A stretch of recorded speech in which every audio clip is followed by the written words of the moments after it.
सहना भवतु सहनौ भुनक्तु सह वीर्यं कर्वावहै तेजस्विनावधीतमस्तु मा विद्विषावहै।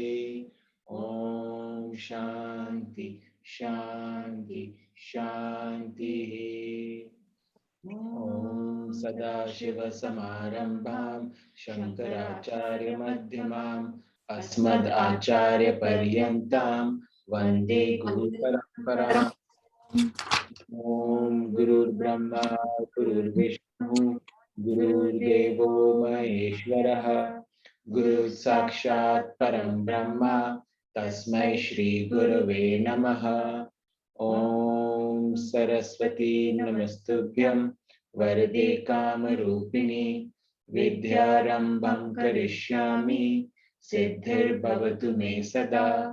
कार्पण्यदोषोपहतः स्वभावः पृच्छामि त्वां धर्मसम्मूढचेताः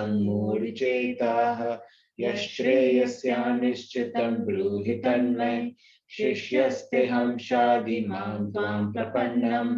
ॐ वाङ्मे मनसि प्रतिष्ठिता मनो मे वाचि प्रतिष्ठितम् आविर्म एधि वेदस्य म आणिस्तः श्रुतं मे मा प्रहासिः अनेन अधीतेन अहोरात्रान् संददामि ऋतं वदिष्यामि सत्यं वदिष्यामि तन्मामवतु तद्वक्तारम् अवतु अवतु मा अवतु वक्तारम् अवतु वक्तारम्।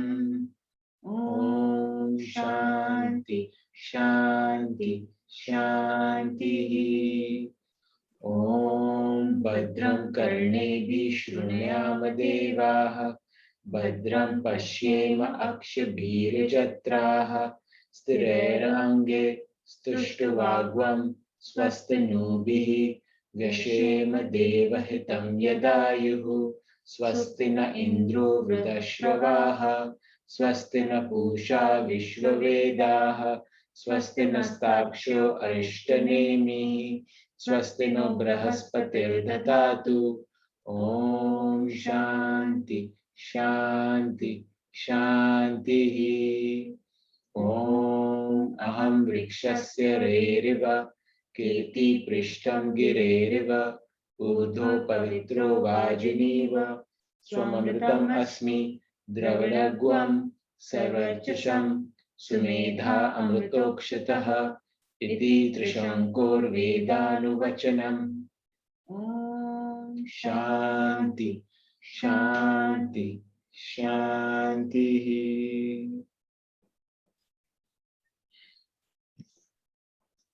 Narayan, Narayan. Narayan, everyone.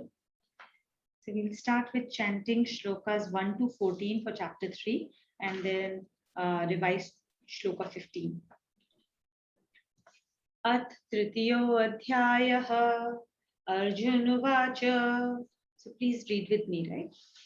Jayasi chet karmanaste mata buddhir janardana tat kim karmani ghore mam niyojayasi keshava यामी श्रेणेव वाक्येन बुद्धिं मोहयसीव मे तदेकं वद निश्चित्य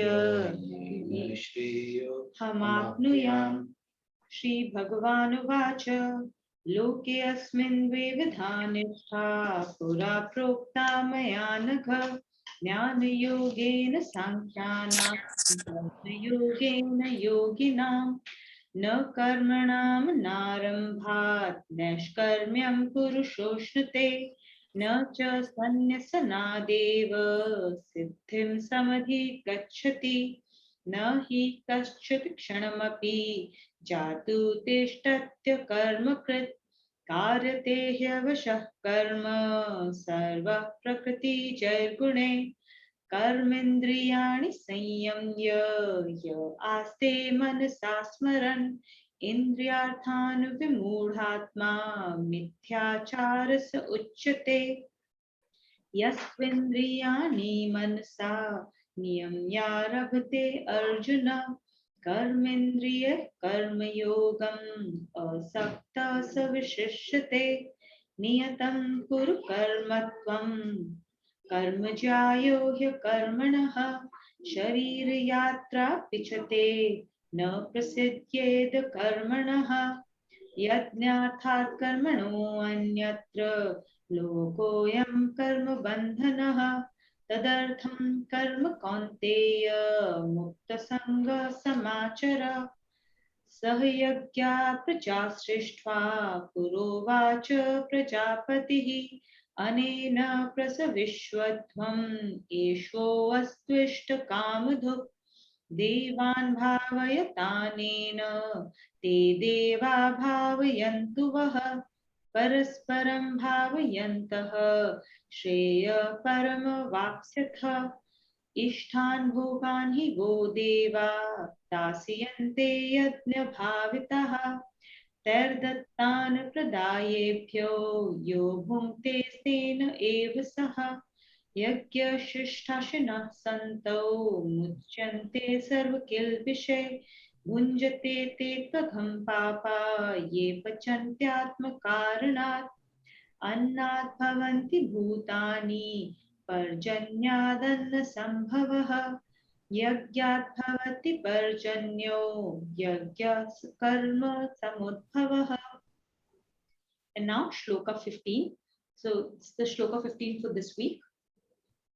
कर्म ब्रह्मोद्भवं विद्धि ब्रह्माक्षर समुद्भवं तस्मात् सर्वगतं ब्रह्म नित्यं यज्ञे प्रतिष्ठितम्. Stop here. So in the last class we started chapter 4 and we understand that chapter 4, it's a very, very important chapter, right? It is the door to understand the mystery of his incarnation, the, the why, the how, and when does he incarnate himself. And as we said before, this is just a portal, right? So there's a door that is being opened for us in this chapter.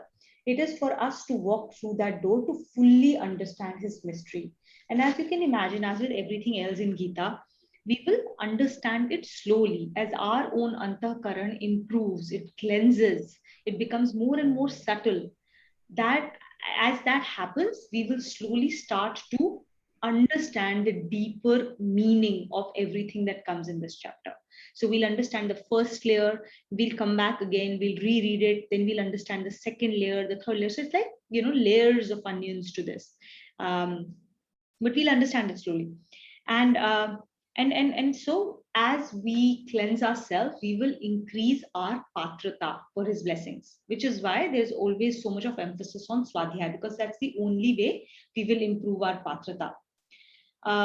Then when we started off this chapter, he started it off by explaining he basically explained how and where this knowledge came from. So he established the purity of the channel through which this knowledge has been passed over various yugas.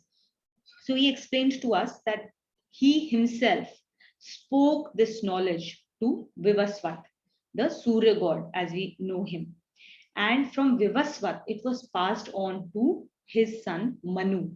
And Manu passed it on to Ikshvaku. That is the lineage. And from Ikshvaku, then it was given to other sages. And it was established in the world through the practice of this knowledge of Karma Yoga by the Raj Rishis. So Raj Rishis kept it alive through their daily practice of Karma Yoga. Now, closer home, what it really means at a subtler meaning, these are not just the names of people. It's only explained with these gross names as a way to visualize and as a way to understand. But in reality, what it really means is, so everything, think of everything when we think about knowledge, or always think of this in terms of holograms. The same thing is true at the macro level, and the same thing is true at various levels, all the way down to the smallest of the microcosm. So at the subtlest level, what it means is that the knowledge is passed by Lord to us. So through our Jivatma to us, through our intellect. So our intellect learns this from, and intellect is where we acquire knowledge. That is why it is same as it is equated to Vivasvat. The at the gross level, it is actually at the largest of the level, at the level of God, it basically is the power of existence, the power of effulgence, the power of bliss, which is why we call Lord Sat Chit Anand. Sat Chit Anand. This is what is meant by his power of existence. Sat, existence. He's always existed. Chit, the power of effulgence, the power through which he exists. And the power of bliss is Anand. So that is, and we understand that knowledge through our intellect. So that is the connection. From there, it goes to Man, the Manu. Man is our the faculty of contemplation. So faculty of understanding, faculty of knowledge, faculty of determination moves itself to faculty of contemplation and the power of worship. The faculty of contemplation, the faculty of the ability to worship, the ability to have faith, these are very essential human qualities. And that is why the name Manu or Manushya comes from the word Man. And from Man, it goes to Ikshvaku. Ikshvaku is the willpower. So the willpower that exists in all of us is a representative of the primal willpower of the divine through which this world was created in the first place. When he said Ekoham Bahusyami. So when we are creating or manifesting in this world continuously, we are expressing Ikshvaku, we are expressing his primal divine power in us. This is our Purusharth. It's also known as Purusharth. The power with which we are able to rise above our destiny and above our sanskars. Then Lord tells Arjuna how this knowledge became luptpray, or it became hidden from view. He never says that it was destroyed. This knowledge can never be destroyed because this knowledge is equated to Bhagwanji himself. And so since Bhagwanji himself it's not possible, he's Ajanma, he is never born, he can never be destroyed. Similarly, this knowledge has been there since time immemorial and it can never be destroyed. So, but it became hidden from view. And we understood how it became hidden from view because, it is a cycle, right? So we start from Satyug, which is when the knowledge was first imparted by Lord to Ikshvaku. And then there was this whole period of Rajarishis. From there, we went from Satyug to Treta Yug. From there, it went to Dwapar Yug. And Dwapar Yug, at the end of Dwapar Yug, Mahabharat was spoken. And Mahabharat happened and Gita was spoken. So this was just a little while before Kali Yuga happened. So by this time, the knowledge had been hidden from view because people had stopped practicing it as they used to practice earlier. And Lord assures Arjuna that the very same knowledge that had been given in Satyug to Ikshvaku by me, I am now giving to you. And then he also goes on to tell him, why am I giving it to you at this moment? And he says that I'm giving it to you because you have two main things. One is that you are a friend and you are a devotee. Who's a devotee? He said there are three main things about a devotee. One is that he identifies himself with the Lord. That means he does not identify himself with the world. So he has understood intellectually that he is a Jivatma. What is his true nature? This body is not my true nature. I don't identify with body. I identify with my soul and my true nature of that being one with the Lord. That's one aspect of devotee. The second aspect is that he's always chanting his name. Always chanting his name, not just through words, but also through his actions. And the third is that he's always associated with him. That means you're not just thinking about the Lord when you're sitting in your puja ghar and doing puja or doing some kind of like sanctified religious activity. This basically means that you have taken the Lord out from the mandir and brought him into sansar. That means you've started seeing him in all your relationships, all your actions, all your behaviors, all your circumstances. That is the nature of a true devotee. And then he also emphasizes that having a special intimate bond with the Lord is extremely important too. So in case of Arjuna, he established his bond as a friend, but we can establish our bond through many all the different flavors of relationships we see in this world. Whatever comes, whatever feels right to us, that relationship must be established with the Lord. Because as with every relationship, right, it starts small and then it grows as you spend more time with Lord, as you speak more to Lord, as you share your life with Lord. And that's when Lord will starts to speak back to you. That's how intimate it should be, that he's, because he's always with us, right? The devotee, the Lord should always be with us. And so through that entire process, slowly your relationship as any other relationship will start to grow. So we'll start with Shloka 4 in this session. Anupama, will you please read with us connection after Shloka 3? Sorry, is Shloka 4 the connection before Shloka 4? Yes, yes. Connection. The statement that this yoga was first taught to Vivaswan Manu or Ikshvaku and was now being imparted to Arjuna created a doubt in the latter's mind. The former belonged to the ancient past, whereas Arjuna saw the Lord present before him. So he asked, Arjun Uvacha. Arjun Uvacha, Aparam bhavato janma. Aparam bhavato janma, Param janma vivasvatah. Param janma vivasvatah, Kathametad vijaniyam. Kathmetat vijaniya, Tvamadav proktavaniti. Tvamado proktavaniti. So aparam means abhi haal ka hai, very recent. Bhavato, aapka, yours. Janma is your birth. Param, ancient. Janma is birth. Vivasvatah, vivasvatka, that of Vivasvat or Surya ka. Katham, कैसे, how. Etad, इस बात को. This what you have just said. Vijaniyam, samjhun. How do I understand this? Tvam Adav. Tvam is aap hi ne, you only. Adav, in the ancient time. Proktvaniti, kaha tha. So he's basically questioning that the way I understand the circle of time, the way I understand time, is that Surya was born in the Satyug. He was born at the beginning of Satyug. We are today in Dwapar Yug, and you are born now. So how do I trust that you only said it to him? It doesn't make sense because time is a linear entity at this stage for Arjun. So let's read. Arjuna said, Vivaswan has been existing since long, whereas your existence is in the present. Then how am I to know that you imparted this knowledge in the beginning of creation? Arjuna's doubt about the Lord being bound by time. This doubt can beset the mind of any seeker. The seeker is subject to the bounds of the time process, and as such, the manifestation of the Lord also is viewed as being subject to them. So this is a very common doubt all of us have, is who are you? How are you good enough to come and teach me? How do we all look for proof?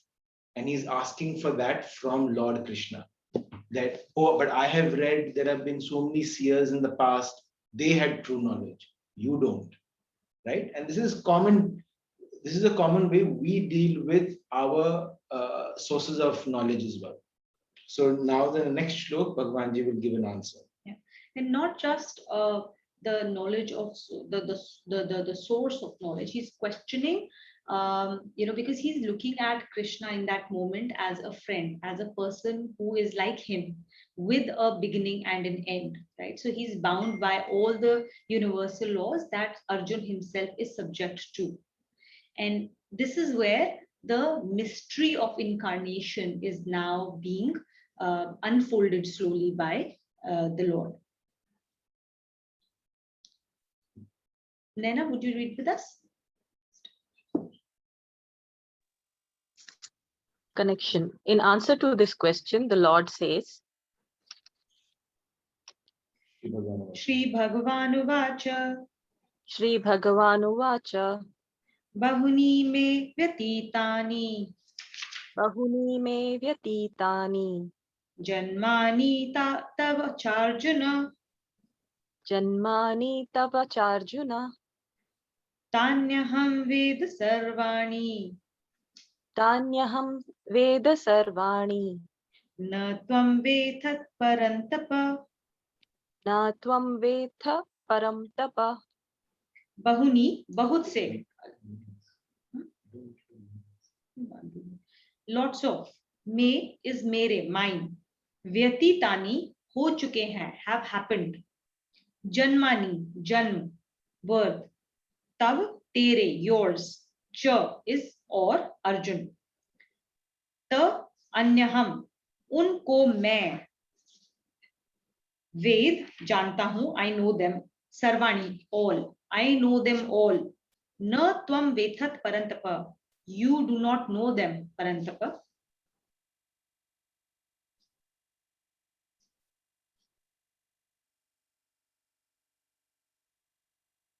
Okay. The Lord said, O Arjuna, you and I have passed through many births, but I know them all, whereas you know them not.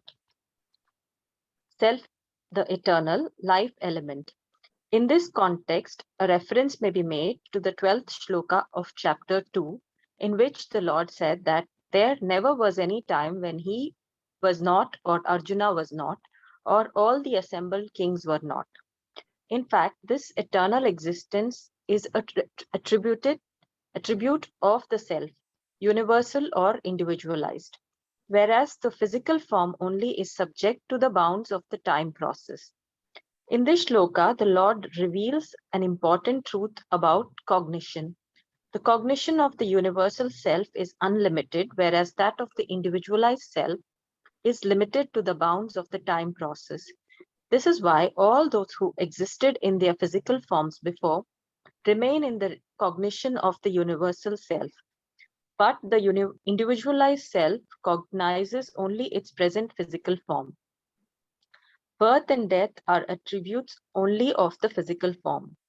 The individualized self, though identified with the physical form, is in fact ever existent, but thinks itself to be subject to life and death due to this identification. As an example, take the case of gold. The gold, though shaped as different ornaments, remains the same. Similarly, the birth and death are related only to the names and forms, but they have no effect whatsoever on the immutable self.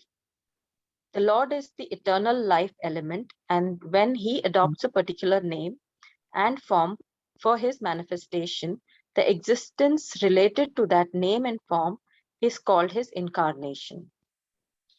So two things here, right? He is talking about the universal self and the individualized self.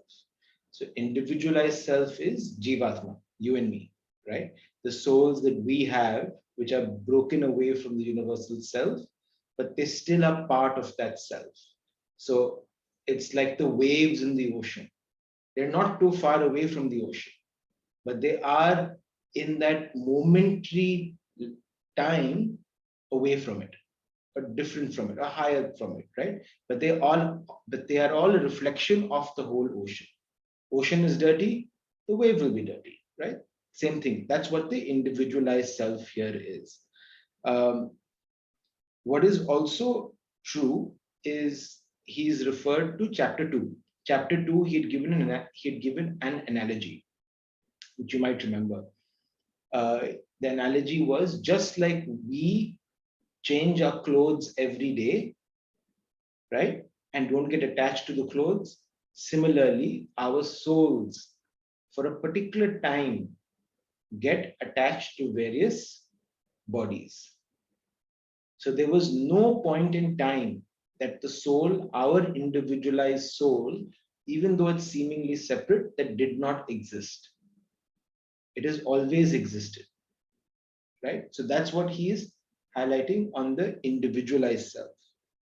On the universal self, he is essentially talking about is that he, Sri Bhagwan Krishna, when he manifests in human form, he is not manifesting as a Jivatma. He is manifesting as a universal self.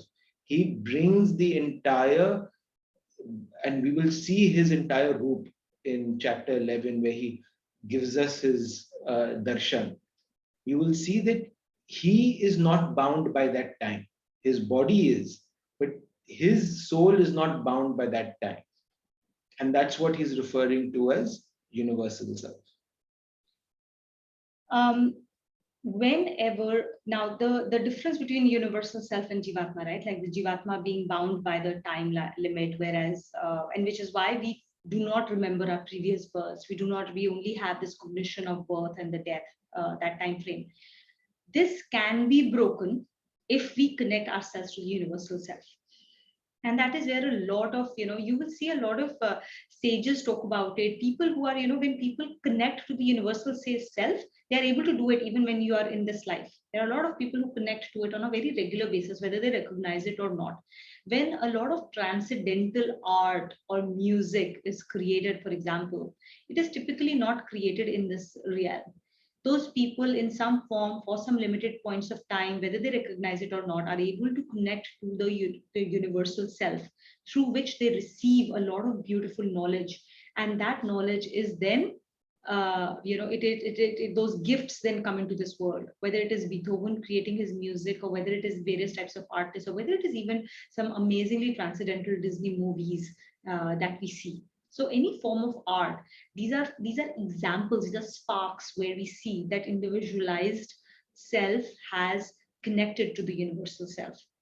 Now there are people there are sages who are able to connect and stay there for long periods of time. And when they connect, anyone, and we all have that ability, it's just a matter of practice. When we connect to that individual, the individualized self connects to the universal self, then that the knowledge goes way beyond our birth and death. The knowledge that we would typically not have comes to people. That is how sometimes we also hear that people develop powers of, they're able to hear things that others are not able to. They're able to understand other people's thoughts. So these are all powers that exist in the universal self, and we are all able to connect to it. It has been represented in different ways. For example, there was this movie, The Blue, in which there are all these blue people, Avatar, right? Avatar, in which they show that there is this ethereal thing, right, where everyone connects to that tree's roots, and then you're able to, channel itself. That's an example of how you can visualize in a very limited way, of course. These are all limited representations of the same quality that we are trying to figure out. So that is the universal self as one representation by one person who's felt it and has represented it in that movie. So we'll go on. Bhaskar, could you please read with us?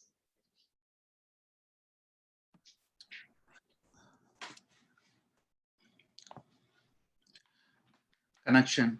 Here the Lord draws a distinction between its manifestation and the adaptation of a physical form by the individualized self, signifying the unlimited cognition of the former and the limited cognition of the latter. Explaining the difference, the Lord says. So I just want to highlight this one point if it's not clear, right? The individualized self gets associated and starts identifying with the body. And the moment you start identifying with the body, you start identifying with start and end, birth and death. And that's where you lose that No knowledge, matter right? how much we chase our true nature, which is happiness and permanence, we all chase permanence by trying to be healthier, by trying to elongate our life as much as possible. Now we're talking about immortality in the world, right? Like there are lots of projects on that. We're always chasing permanence in some form or the other, because that is our true nature. But we're doing it through our body because that's where we identify ourselves with. And in the universal self, what Bhagwanji is saying, when he will manifest, and he'll talk about why he manifests when he does, uh, he's not bound by that time. He can see all the seers in the past and all the seers in the future. Because he doesn't recognize himself with the body. Because he doesn't recognize himself with the body. Yeah, no, let's continue. And that is where the switch is with us. You know, with the moment you start associating yourself with the limited body, immediately you acquire the qualities of this impermanent body. And the moment you start to recognize yourself with the higher self, that in that instant you are able to break out of the bounds that are created by this body as well.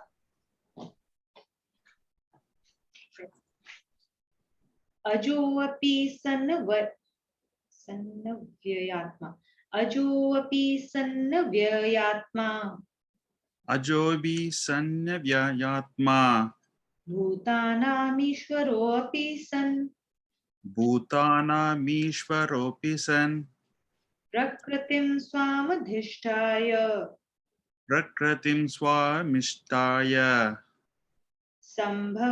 सम्भवात्माय मायया sambhavam yatma mayaya अजोऽपि अजन्मा भी not born सन्न होते हुए while being अव्ययात्मा अविनाशी स्वरूप immutable भूतानाम सारे प्राणियों का of all beings Ishwar is the Lord अपि भी सन्न होते हुए while being प्रकृति को the nature swam is abhi apni my own adhishthaya adheen karke by controlling sambhavam prakat hota hu I appear.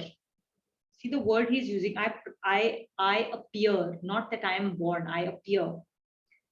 Atma mayaya apni yog maya se, by my own yog maya.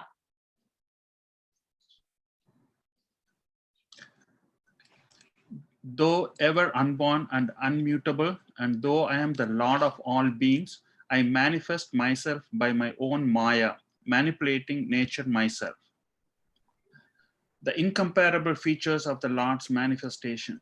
Here the Lord shows three important features of his omnipotence. A, the Lord is ever unborn. As mentioned above, the self or the soul is ever unborn. It is always existent. For example, the production of a gold ornament is not the production of the gold, but is the production of a particular shape only. B, the Lord is the immutable self. The self is not subject to the process of decay or annihilation. This is why he is ever deathless. As already specified through the example of the gold ornament, the ornament may change in shape, but the gold remains unchanged. So I'll give one more example here, right? And that is of a vessel, right? An empty vessel. You have an empty vessel here. What is inside it? Space, right? You take that vessel away, the space is still here. Space is not being contained in that vessel. Space is here and it will always be there, right? Similarly, Bhagwanji is taken a vessel, but that doesn't mean the vessel owns that space. And when we take that vessel as a body, we get identified and attached with that vessel, forgetting we are actually the space. We are part of something much greater and far more universal. But we get attached to the shape of the vessel, the type of vessel, the color of the vessel. We start comparing our vessel with other people's vessels, and we get stuck in that moment, forgetting we're actually that space that is never, it's always there, and it can never contain it. No vessel in the world can contain that space. Right? That's just another example. See, the Lord is the regulator of all beings. The creation and regulation of all beings rest in the Lord.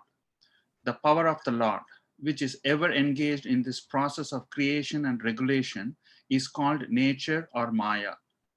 It is this power which endows beings with their names and forms. These names and forms are given to them under the impulsions of the outcome of their motivated actions of the past lives. The Lord's manifestation is not subject to any such impulsion, but is materialized under his own will by a manipulation of his nature as and when the need arises. So this is, he's going to talk about this in the next shlok on why he manifests. But it's important to understand that when Lord manifests, it's with clear purpose. And it's his own will when the need arises, not out of pleasure, not to come in the sansar to enjoy certain things. He comes when the need arises and he chooses to manifest himself for a very clear purpose. And in doing so, he's reminding us to do the same. That you have been manifested not out of choice, but because you had to pay for your karmas. That's one big difference between us and Bhagwanji. And if we have come because of our own karma, now is the choice to live your life with the purpose required to go back to salvation, go back to your energy source. Yeah, I think this is a very important distinction to always remember, that we are born out of compulsion. We don't have freedom. Bhagwanji has a freedom that we had discussed in last class as well. And what our Jivatma craves for most is freedom, which is why we always see freedom being one of the universally recognized moral values that are upheld throughout all cultures. So we don't have the freedom. We are under a compulsion. We are under a bondage of our own actions. That's why we are born. Whereas Bhagwanji is born out of his own free will. He has that freedom. So yesterday we were watching Aladdin. I'm not sure how many of you watched it. So there is this, it's a story of the usual Aladdin and the lamp and the genie. It was very interesting because in one of the scenes, Aladdin asks Genie, "What would your wish be?" And he said, my wish would be, he was looking at these golden bracelets he was wearing. And he looked at those bracelets and he said, I want to be free. If I had to ask for one wish, my wish is easy. I'll just ask for freedom. Right now, I don't have the freedom. Whenever you rub the lamp, I have to come out. I'm bound by the laws that bind me to this lamp and to the owner of the lamp. You ask me, I have to come and serve you by these laws of nature. And if I could ask for one thing, I would ask for, and these are golden shackles. Interesting, right? These are golden shackles. They seem golden, they seem beautiful, they seem pleasurable, but yet they are shackles. So that. I thought that was quite interesting, how they depicted, Gita in that scene. The self is a unique entity, and it is not possible to compare it with any physical entity. But an extremely limited parallel can be drawn with an ocean which manifests itself in the shape of innumerable waves, big and small. This appearance of waves does not in any way detract from the quantity or the content of the waters of the ocean. In the same manner, the manifestations of the Lord do not affect his infinitude in any manner. The physical form of the individualized self depends on the outcome of motivated actions of past lives. But for the Lord, there is no such impulsion. So here I'd like to share the identity of the self, the individualized self. And we've talked about this earlier. The characteristic is Sat, Chit, and Anand. So Sat is permanence, Chit is consciousness, and Anand is bliss. That is the nature of our capital S self, Sat, Chit, and Anand. How do we know that to be true?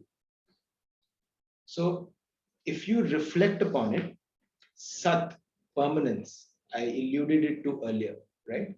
We always crave stability. Oh, that's amazing, sweetie.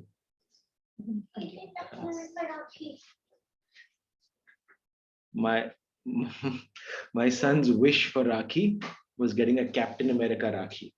So I think a neighbor just tied him a Captain America Rakhi and gave him a piece of chocolate cake. That for him is bliss at this age. So anyway, so Sat, Chit, and Anand. So Sat, like I explained earlier, permanence, we always crave it. We always look for stability. We always look for increasing our permanence. We always say legacy. We always say, what will I leave behind? Right? These are the questions we ask ourselves rather than who we are being, right? So that's the one thing. You always see it manifesting. It's what attracts all of us. The second is consciousness. Consciousness essentially for us would mean what we'd like to know, what we'd like to control, our inherent need to know the future and to look into the future, our inherent need to constantly have influence and control over our surrounding, our inherent need to control our own partners, right? As parents, our inherent need to control our children. That's that consciousness, that knowledge that, oh, I have it and please listen to me. In the Gita itself, there are 3 sections it's divided into. So you have the Karma Yogi, the Bhakti Yogi, and the Jnana Yoga. Gyan is essential knowledge, and that consciousness, that Sat, the Chit element reflects that Gyan, our need to chase that Gyan, to have that everlasting influence around us. And the third is Anand. And this is the easiest for us to understand. We're constantly chasing bliss. Everything we do can be justified in a way for chasing our own happiness. I give money for charity because it makes me happy. And then I can maybe talk about it with my friends. Right? Every act we do is out of making ourselves happy, because this is our natural state. Our natural state is permanent. Our natural state is that of knowledge and consciousness, and our natural state is that of bliss. So just always remember that whenever you're chasing it externally, it's only because you're really trying to find it inside, which is looking for your capital S self. And Bhagwanji in this shlok basically highlights that he is all of this, Sat, Chit, Anand, but he is more. He is also the regulator and the creator of all beings. Right? Would you like to sit in class, honey? Okay. But then will you promise to be quiet? Yeah. We'll attend the class together, okay? Okay, come sit. Mom. Okay, come. Hey! Okay, that's the end of the swimming class.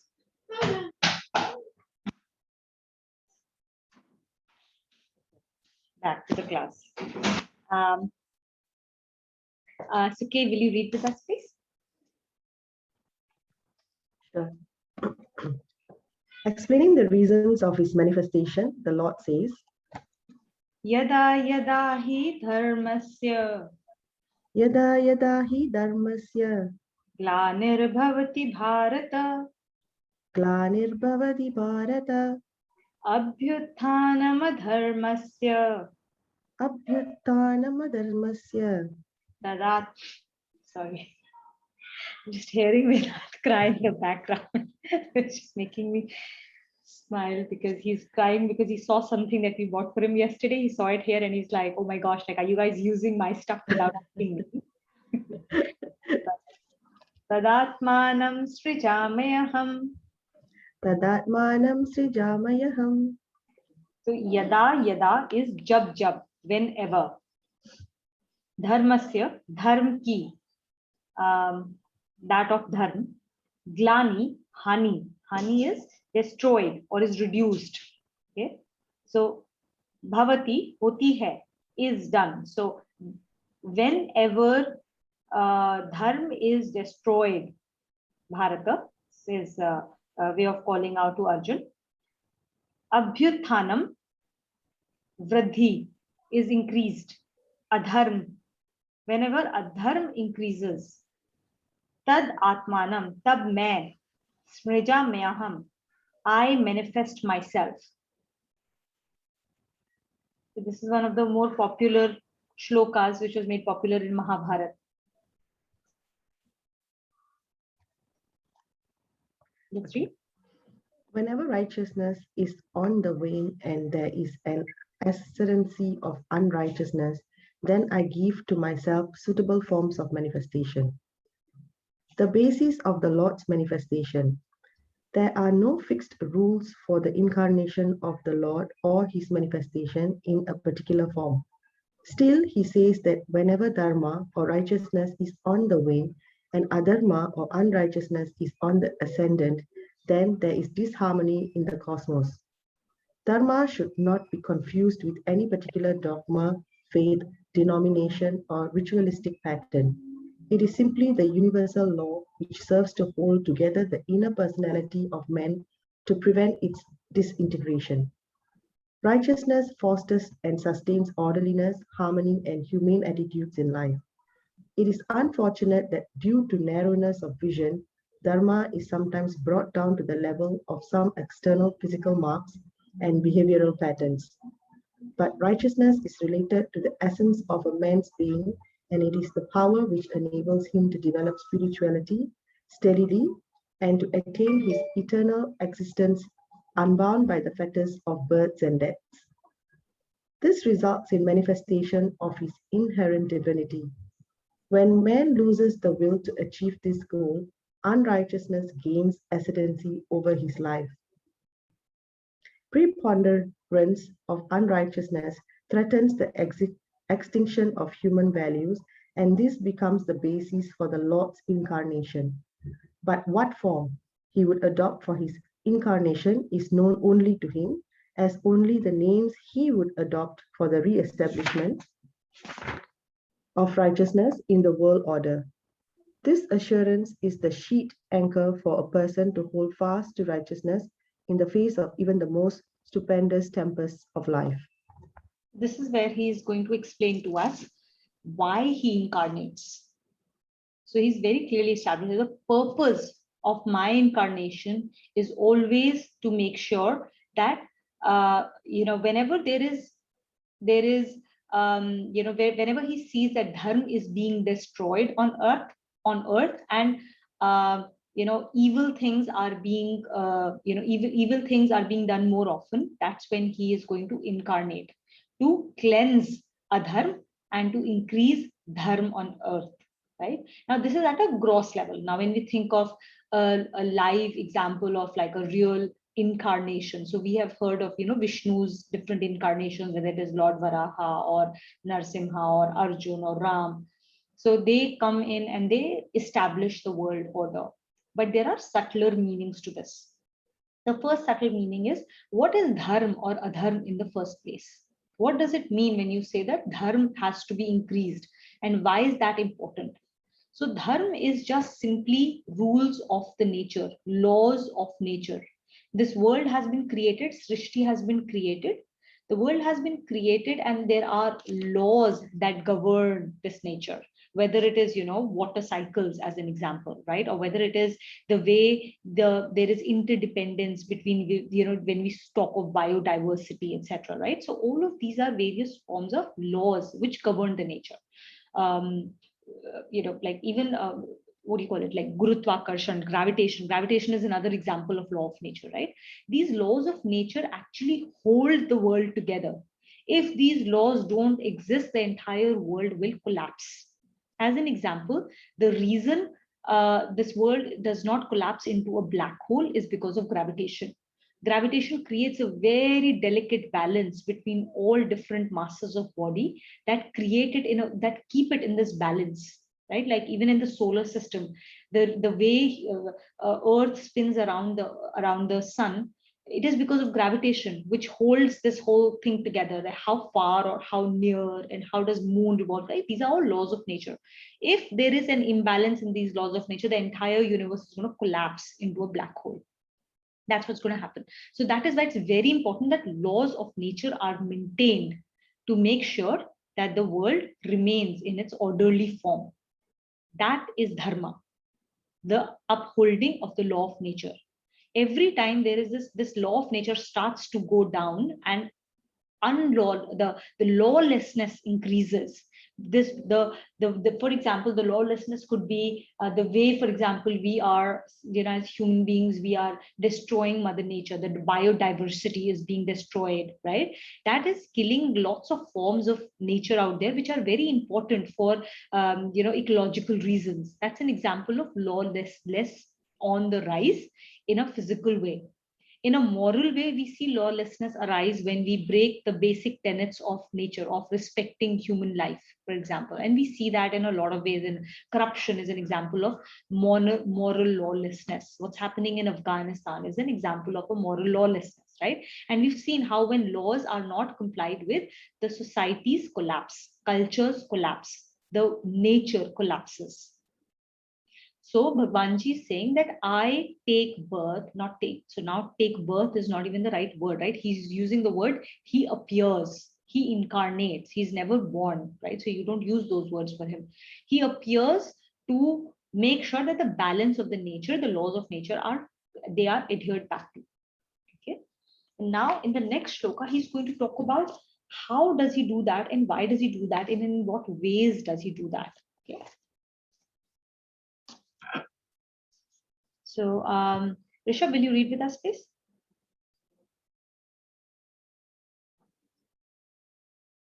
Shloka 8, just before Shloka 8, the connection. The Lord further says, Paritranaya sadhunam. Paritranaya sadhunam. Vinashaya cha dushkritam. Vinashaya cha dushkritam. Dharma sansthapanarthaya. Dharma sansthapanarthaya. Sambhavami yuge yuge. Sambhavami yuge yuge. So paritranaya is for the protection of, for the kalyan of. Sadhunam are the good people, the pious people, the people who follow the law. Vinashaya, to destroy. Cha is and. Dushkritam, the sinners, the people who do evil things. Dharma sansthapanarthaya, dharma is the laws. Sanstapna, to establish. Arthaya, for the purpose of. So dharma sansthapanarthaya, for the purpose of establishing the law. Sambhavami, I manifest, I appear. Yuge yuge, in every yuga, in every moment. And here the yuge yuge does not refer to the yugas that we think of, the large number of years put together. As we had said, that one Mahayuga is what, 43 lakh 200,000 years or something like that, right? So it's a very large number. So this yuge yuge does not refer to that. It can, but we have to now go down subtler than the usual avatars that we think of or the yugas that we think of. Here, yuge yuge means in every moment, every single moment that passes by, there is an incarnation of the Lord. In every moment, it is possible. And now that when we will read this, we have to think of it at our level. So Lord is assuring us that every time there is an increase of evil thoughts inside of us, every time there is a decrease of the good thoughts inside of us, in that very moment, He is going to appear inside of us in the form of our conscience. And our conscience comes up again and again. And this is Lord's incarnation in us in every moment. Every time we do something or we have thoughts, we don't even have to do something. Doing is not at the action level, right? We now know. Doing is at the bhav level. So every time in ourselves we experience any action, any thought, any feeling that is against the scriptural knowledge, that is against what we should be doing, and which takes us away from the path of the lawful path, we will feel those pangs of conscience. That is Him incarnating and experiencing. He's manifesting Himself and He's exerting His divinity from inside of us and telling us that this is not the right thing to do, that is the right thing to do. So we have to constantly listen to our gut, our conscience, because it's through that Bhagwanji is speaking to us. So just on this last point, did you share any? We've just started going, we're just going to read this. We've not started fully reading this. We can share as we read. Rishabh? Continue. Yeah. For the protection of the pious and for rooting out the evil, and also for re-establishing righteousness, I manifest myself in every age. Protecting the pious and rooting out evil. These two terms are pregnant with deep meanings. As has been said before, the appearance of physical form is meant only to give expression to some subtle tendencies. By the word pious is meant those persons through whom divine attitudes find expression. Similarly, the word evil signifies persons whose attitudes defy the divine propensities. It's 9 hours. But these attitudes are neither fostered nor rooted out by the protection or annihilation of physical forms which give expression to them. The Lord's incarnation fosters and strengthens the divine attitudes on the one hand, and on the other, it roots out the evil tendencies.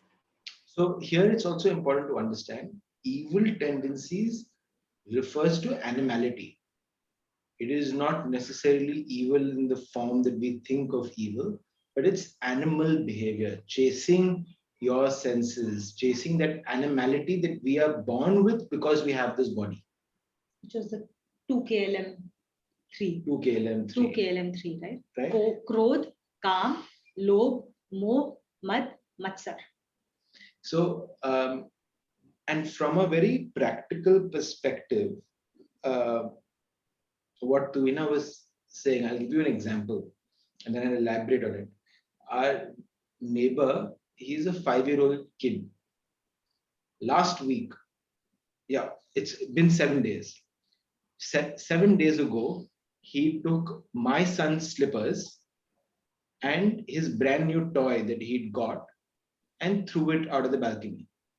Not balcony of his house, some like, the lobby wala jo balcony, he threw everything in different locations. So pehle to, so anyway, so all that happened 7 days ago. We thought Vedant lost it somewhere, must have left it because that's like, it's happened. So we're like, theek hai, jo ho gaya, ho gaya. Then 2-3 days ago, we found it somewhere down in the compound.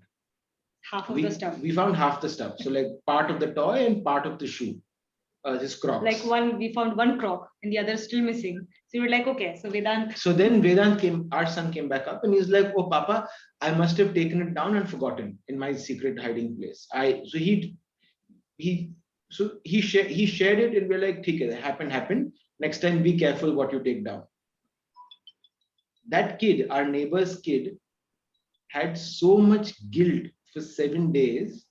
Last night, just before going to sleep, he had to own up to his mother that, Mama, I did this and I want to confess. And his mother said, okay, who do you want to tell? You want to tell Abhinav or Tuina? She's like, I want to tell Tuina. So today morning he came and he confessed and we all weren't even suspecting it.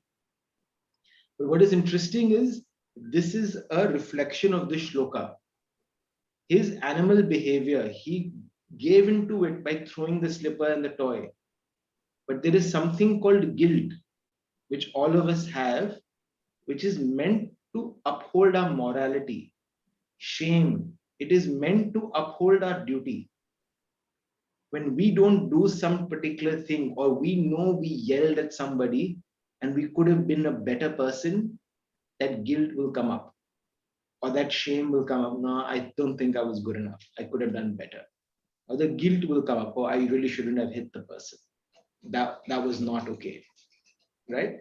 So this shame and guilt are two emotions we all have, we all experience, that are designed to uphold our morality And our duty. and our duty.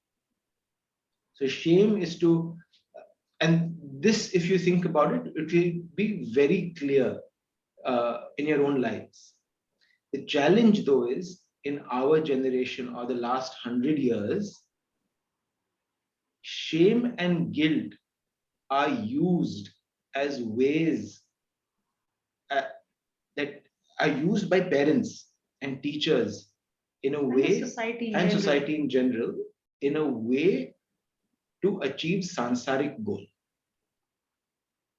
So if you, and these are all real examples, if you feel you have nothing to do for an hour, there are lots of people I know who will feel guilty. I'm not being productive enough. Prime Right? example here.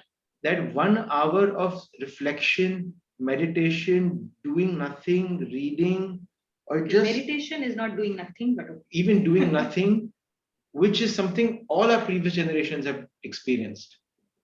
You know, sometimes, so that's one example. The second example is you finish a meeting, you come out, and you feel like I could have done better.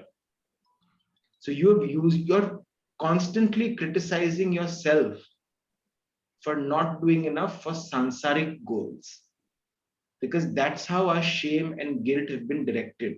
Yeah. But in to reality, explain that a little bit better, because if you could confuse that with duty, okay? Shaming a child for not coming first, or like not getting certain number of marks, is the wrong way of using this very strong emotion. Shaming him for not doing his duty of learning, or like doing what his work is supposed to be, doing effort, and praising effort is important, because that's his duty, that's the duty of the child, to work and to do his homework or whatever. But getting marks or coming first or second or whatever, all of these things are the wrong things to focus on.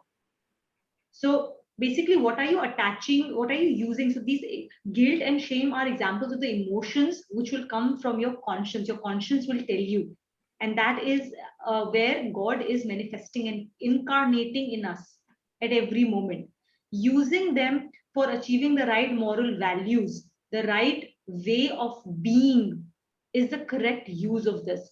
But using that power, directing it towards people to get them to achieve sansaric aims, is the wrong way of using them. And it debilitates us as a society. and the reason why we're spending a little bit of time on sharing this is shame and guilt is experienced every day by all of us.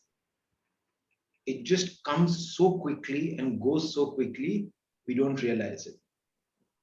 And it's this entire thought of I'm not good enough, that imposter syndrome exists everywhere, right? And the guilt that people feel of not being able to be enough or do enough or not being productive enough. So it's a very good checker for you, that is this feeling coming because of your moral lacking, or is it coming because of a sansaric reason? And if it's a sansaric reason, then just build that awareness that it's not worth it. Sorry, I just wanted to highlight that. You can continue. The Lord's incarnation fosters and strengthens the divine attitudes on the one hand, and on the other, it roots out the evil tendencies. These are the two pillars on which stands the magnificent edifice of righteousness and the Lord gives the assurance that for this there is no specified time, nor is there any particular occasion. The word yug, used in the second line of this shlok, is generally taken to mean a particular span of time. And this part of the shlok is interpreted to mean that the Lord incarnates himself in each such span of time. There is no mistake in this interpretation, but this assurance of the Lord can be interpreted to have a more comprehensive meaning. In fact, the word yug means a joint. Every moment that passes is a joint of the future and the past. And for the discerning, every moment is the moment when the Lord would incarnate himself to protect righteousness from the onslaught of unrighteousness. The identification of unrighteous tendencies in the mind of at any moment, and the single-pointed earnestness in the call of succor from the Lord impel him to incarnate himself in the form he considers suitable for the moment. Which basically means that, when you start to ask him for his help for anything, for example, if I were to pray to Lord and say, I am trying to deal with anger, I do not know how to control it, I need your help. And if I'm very earnest, then help will come in some form or the other. It could sometimes come in the form of an external person who will come and help and guide. It could come in the form of a book. It could come in the form of any other inspiration, right? So the form in which he will incarnate himself doesn't necessarily need to be in the form of a person as we think of in Lord's incarnation. And we have to, as we get subtler, we start to identify how he incarnates himself in our lives to help us. As an example, I'll give you, one of the there was one of our Gita classes, which was on an Ekadashi. It was on an Ekadashi day, and after a very long hiatus, I used to keep Ekadashi fast, and then there was a long hiatus in which I did not keep the Ekadashi fast, and I felt like for me it is important. So I wanted to restart it, but I was facing a lot of difficulties. I just couldn't keep up. And the point is, end of the day, fast is at a mental level. If I'm not feeling happy about it, if I'm thinking about food, if I'm hungry, then there's no point, right? We've read that it is a hypocrisy if you forcibly keep your senses away from the objects, but internally you're thinking about it, then you have lost it. Then you're a hypocrite, right? So I would stop if in that moment, and I would just go back, like I might as well eat food, right? So there was this particular Ekadashi, and I had decided that I want to keep this Ekadashi, and I prayed in the morning, and I said, okay, I want to restart. Please help me keep this fast. Every time I try to do it, and I'm not able to. So I did that prayer. Now, right after that, there was going to be a lunch which our neighbor had made, and it was going to be chola bhatura, which by the way Abhinav loves. Okay, like absolutely is crazy about chola bhatura. So I told him in the morning that I'll be keeping this fast, and his first was like, today? Do you have to start today when there's chola bhatura being made, and Neha and everyone will be coming home with chola bhaturas? Like really, you can do it from the next one onwards. So I was like, okay, now there's going to be peer pressure, and then I'm going to be made feel bad about the fact that nobody else is going to enjoy chola bhaturas because I'm not going to eat it. So anyway, I was like, okay, now I'm aware of this. This is going to happen. And guess what happened? Right after the class got over, I had barely, like, we had just closed it, and Rita called me from our class, right? She joined the class. So Rita called me, and Abhinav came to talk to me, and I was like, no, I'm talking to Rita. And it was the first time Rita had called me, and out of nowhere, it was not a premeditated thought on her mind either. She called me, and we ended up having a 1.5 hour long chat.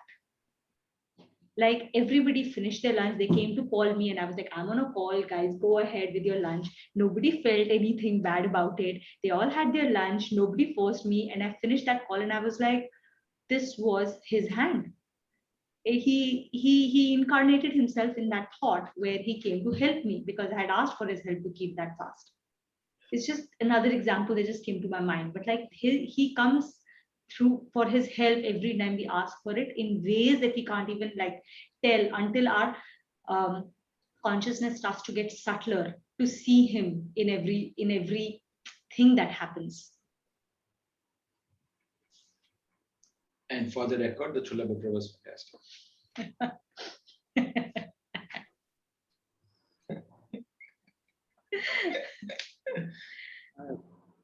Okay, so we have closed this, right? So okay.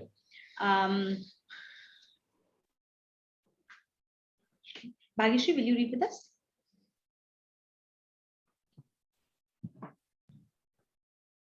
Connection. Explaining the process of his manifestation as a revitalization of righteousness and the result of its correct appraisal, the Lord says, Janma karma cha me divyam Janma karma cha me divyam evam yo veti tatvatah evam yo veti tatvatah tyaktva deham punarjanma tyaktva deham punarjanma naiti mameti sorjana. neti mameti sorjana. So jan is birth, karma is actions, cha and me, mere, mine. Divyam is divine, evam, like this, is prakar. Yo, that person who, veti, jaan leta hai, understands. Tatvatah, tatva se, um, tatva se would be the true essence. Tyaktva, tyag kar, by leaving, giving up. Deham, sharir ko, the body. Punarjanma ko, to rebirth. Naiti, nahi प्राप्त होता है, doesn't get it. Mameti, मुझे प्राप्त होता है, but instead achieves me. So he does not get punarjanm, he gets me. Arjuna, so it's referring to Arjuna. He who comprehends my divine manifestation and functioning in its true essence is not born again after throwing off his mortal coil, but he attains to me, O Arjuna. So here two things, right? Again, one, he's inviting you to spend time contemplating on divinity. So these are all valid questions and about the nature of God, how he manifests. And the second is that word, the term self-realization. If you actually look at the meaning of the word, it's realizing the self, realizing who is the self, realizing who is the capital S self. It's about knowing the capital S self. And once you understand, if you understand Bhagwanji, then you automatically understand capital S self, which means you've realized yourself, you've realized who you really are. And then of course you then don't have to manifest back into this world, right? God realization by comprehending divine manifestation and functioning. In this shloka, the Lord describes protection of the pious and rooting out evil as a divine action of his manifestation. Divinity has an effulgent nature. For instance, a lamp is a luminous object. The lamp is itself luminous, and the thing on which the light of the lamp falls also becomes lighted, though it does not shine with its own light. The Lord's manifestation too is effulgent in nature, and it lights up others too. This is the divinity of his incarnation. The So physical form. This is really interesting and important to understand. As we chart on this journey, the light within us should start shining brighter and brighter. And until we implement it on ourselves, that light does not get lit. If you're just about reading and intellectually understanding this, then that's not going to light the lamp, so to speak. And I'll give you an example. There are lots of good people in the world who do a lot of good things, who try not to do bad things. All of us were exactly the same, or at least I was exactly the same before I joined this journey. But what is different and interesting about this journey is when you start approaching or start walking this path, and I won't say this for myself, but there are people I know, the moment they walk into that room, it lights up everyone. And not just in divinity, in front of that person, you wouldn't want to talk about sansaric things. In front of that person, even if you do talk about sansaric things, the way they comprehend, perceive, and give us understanding about it leaves us completely baffled. And we've had such people over for dinner from our parivar, like for the first time. And we're just like, it was, we talked about parenting to him because he's a parent as well in his grown-up kids. And you could see the way he was just explaining things. We just left back and were like, yeah, that's it, changed the way we looked at parenting altogether. Right? His lamp, you could see that he's worked so hard on it that it's lit. And everywhere he goes, he leaves a trace of that divinity. Like he walks into the house for the first time, he's coming into a house, and you talk to him as if like you've known him for years. You're like, how does he make you feel so comfortable? We don't feel that comfortable in everyone's presence, right? We don't feel like we have known this person forever. But here is this person who walks in, and we're talking to him like we're calling him bhaiya, and like would feel as if like we've known him like God knows for how many years. So that is how enlightened people make you feel. There have been saints who have come to Singapore, 2 years ago, and before that, when we used to have Ras Leelas. Now, because of COVID, things are shut down. But on a 2 years, at a gap of 2 years, typically Ras Leelas happen, and as a part of it, there's a very beautiful group that comes from Vrindavan to Singapore to actually perform the Ras Leela. And we have all been in the presence of such saints. The way they make you feel, just being close to them really cleanses a lot of our sins. They change our thinking. There's that much energy in their aura that they cleanse our auras. Yeah. And that's the journey that we all are going to walk on. We all are going to walk on. Right. And that's the difference of just being a good person outside of this parivar, who is a 2D painting of that lamb, versus us who would have that antakaran ki shuddhi, that clean bhav that then radiates outside with just like a lamp. Yeah. And this is why we always say that Gita is an internal journey. We are not pracharak, we are not sudharak, we are practitioners of what we have to read. Yeah. So when we practice, and the more we work hard on ourselves, the sharper the light will glow. So then the questions like, oh, I am like this, I am changing my behavior, I am doing this, but samne wala is not behaving, they are not reciprocating, they are being a different person. So you know what, they should come into Gita, they should read Gita. That questions will melt away, because irrespective of who that person is, when they come in contact with you, their behavior will change without you needing to work on them, by only working on yourself. So every time you see something outside that you do not like, ask yourself, where do you see that manifesting in yourself? And root it out completely in yourself. Once you root it out in yourself, the expression of that activity, that feeling, that event, whatever tendency it represents, it will stop coming into your life through anybody or any event or any activity.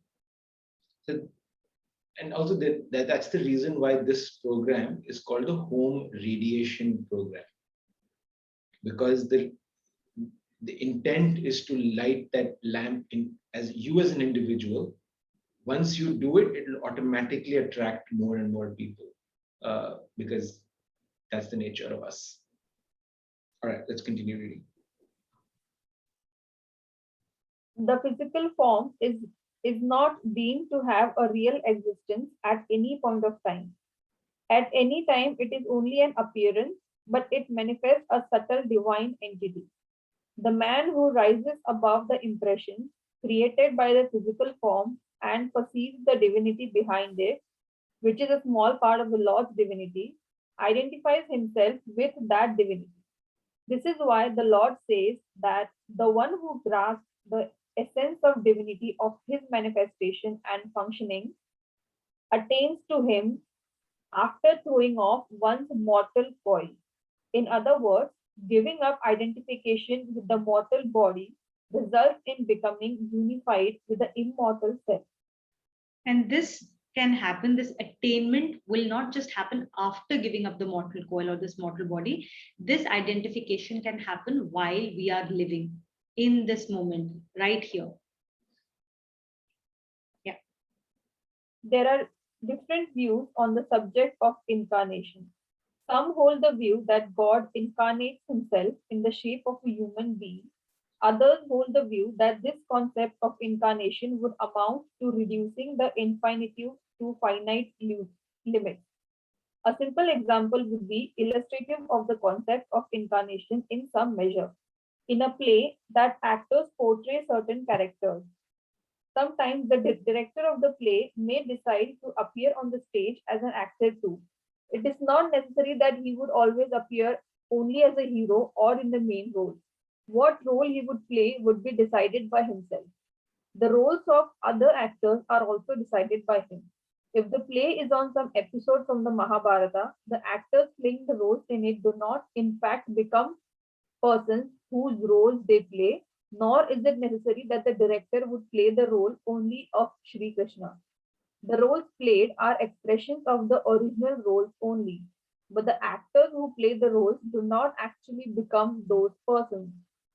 Thus, the play, though taking place before the eyes of everyone, is not real. Similarly, the world and the physical forms, though perceptible, are not real. They appear in particular forms for some time, but they keep on changing every moment. Viewed in the light, the incarnation of the Lord can be understood easily, but all doubts arise when the physical form is taken to be real just because it is tangible. The most revered householder saint, Sri Hanuman Prasad Padar, writes in his editorial in the famous magazine Kalyan, all the things perceived by the mind or the senses are only imagined. In reality, they do not exist, but are perceived through an optical illusion. After comprehending this, determine that the physical body does not exist.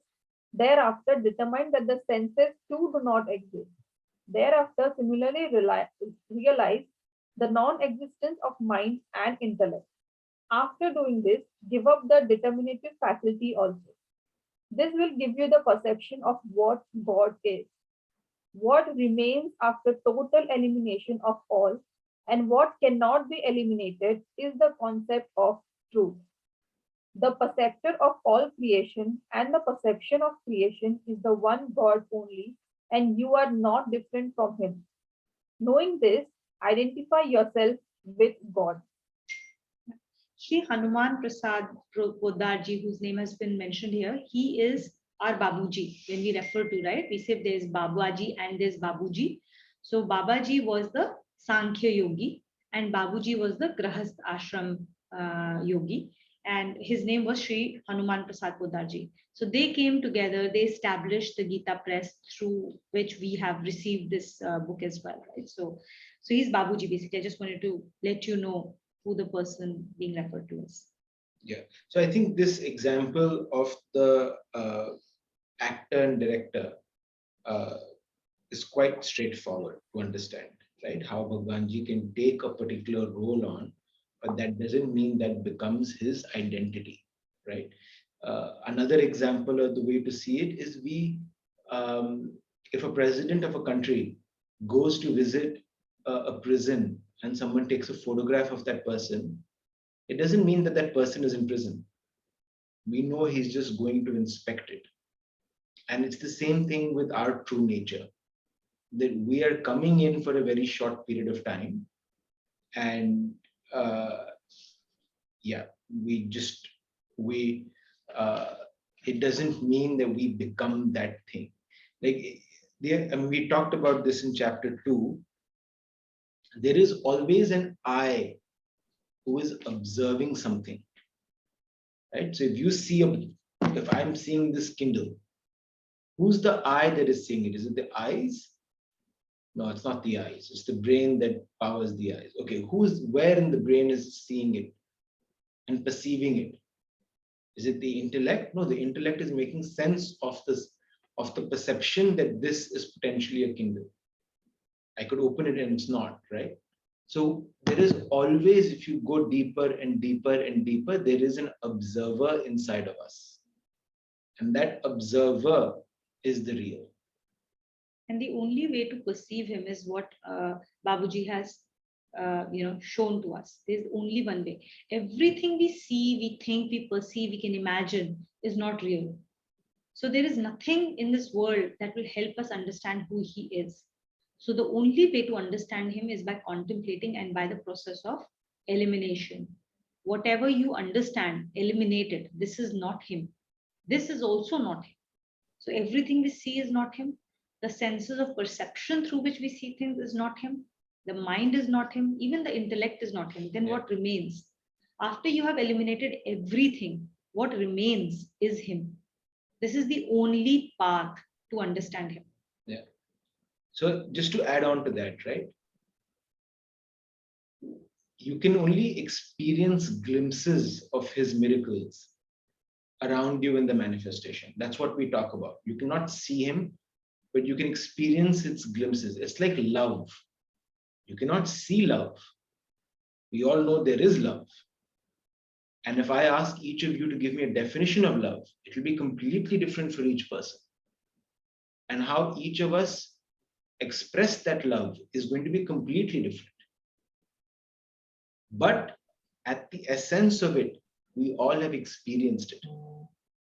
We all have experienced love. And that's why we know it to be true. It's the same thing with Bhagwanji. We look to experience it in sansar, in various forms, and know it to be true, because that is what is a glimpse of the real. Which is why art forms, and I've said this earlier, are very powerful, because poetry, music, movies give us a glimpse of love.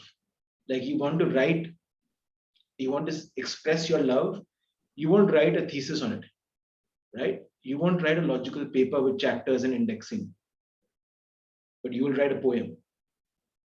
You will maybe draw a painting, because those creative forms allow you to glimpse and experience things at a subtler level. And same thing with God. There are poems, there are stories, there are art forms that make us pause and experience it. And when we do pause and experience it, we are experiencing that divinity.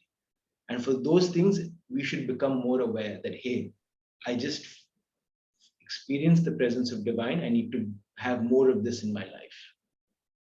If you watch something, it makes you feel all sorts of animal experiences, and it increases your anger and all of those things. Try not to watch too much of that, but go towards the stuff that reflects the light in you. Yeah. Yeah, which basically means what he's saying is that God is experiential. Irrespective of how many times we read Gita, unless we absorb it inside of us, until then it will not allow us to experience God. It doesn't matter how many times we read it, unless we practice it and it becomes experiential knowledge, until then we won't really know. We won't have answers to our questions, because it doesn't come from intellect. Intellect only guides us on how to go about it. Intellect will guide us to say that it is important to read Gita, it is important to practice Gita, it is important to do Swadhyaya. But ultimately, that intellect has to drive our man to contemplate and to experience. That power to experience God lies in man and not in intellect. So man is a very, very powerful tool, and the only tool we have to experience divine. And we have to guide it correctly with our intellect. So you can't control it, you will guide it. We'll stop here. It's about time. Right. Om Sarvesham Swastir Bhavatu Sarvesham Shantir Purnam Bhavatu Sarvesham Shantir Bhavatu Sarvesham Mangalam Bhavatu. Om Sarve Bhavantu Sukhinah Sarve Santu Niramayaha Sarve Bhadrani Pashyantu Ma Kaschid Dukha Bhag Bhavet. Om Asatoma Satgamaya Tamasoma Jyotirgamaya Mrityorma Amritam Gamaya. Om Shanti Shanti Shanti. Om Purnamada Purnamidam Purnat Purnamudachyate Purnasya Purnamadaya Purnamevavashishyate. Om Om Shanti, Shanti, Shanti.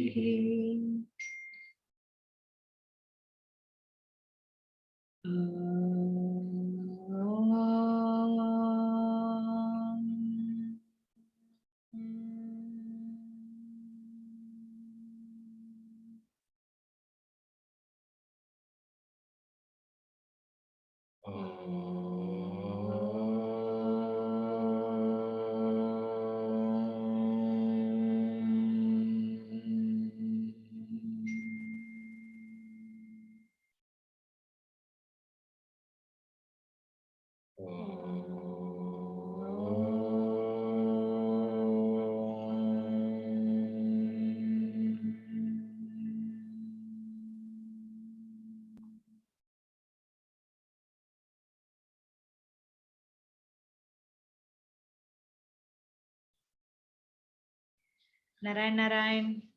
Thank you.